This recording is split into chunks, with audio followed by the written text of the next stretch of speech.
अलाए की हुनखे आयो ख़याल मूंखां पाण पुछई मुंहिंजा हाल इहा अॼु पक थी वई आहे यार हुनखां विसरिया नाहियूं अञा भी यादि आहियूं। अलाए की हुनखे आयो ख़याल मूंखां पाण पुछई मुंहिंजा हाल इहा अॼु पक थी वई आहे यार हुनखां विसरिया नाहियूं अञा भी यादि आहियूं हुनखां विसरिया नाहियूं अञा भी यादि आहियूं।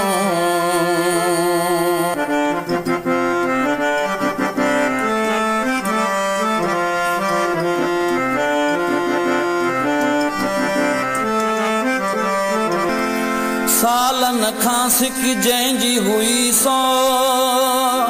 पाण हली आया सालन खां सिक जंहिंजी हुई सो पाण हली आया मौला मूं ते महर कई मूं सां मोहब मिलायो वया थी हाणे ख़त्म इंतज़ार हुन ते नाहे का बि मयार इहा अॼु पक थी वई आहे यार हुनखां विसरिया नाहियूं अञा भी यादि आहियूं। अलाए की हुनखे आयो ख़याल मूंखां पाण पुछई मुंहिंजा हाल इहा अॼु पक थी वई आहे यार हुनखां विसरिया नाहियूं अञा भी यादि आहियूं।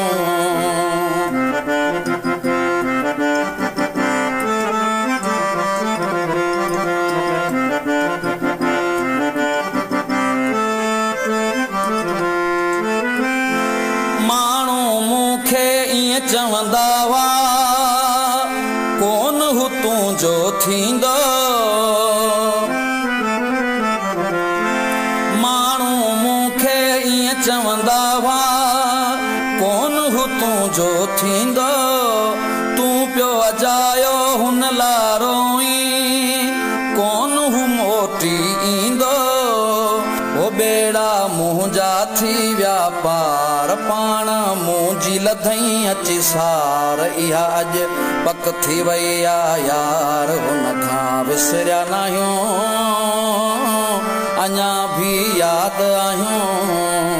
अलाए की हुनखे आयो ख़याल मूंखां पाण पुछई मुंहिंजा हाल इहा अॼु पक थी वई आहे यार हुनखां विसरिया नाहियूं अञा भी यादि आहियूं।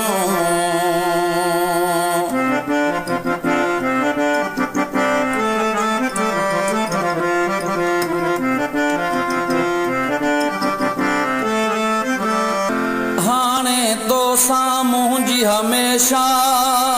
यार वफ़ाई रहंदी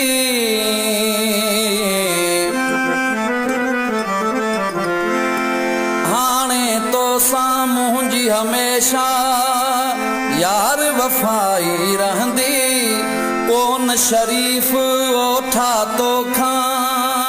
हाणे जुदाई थींदी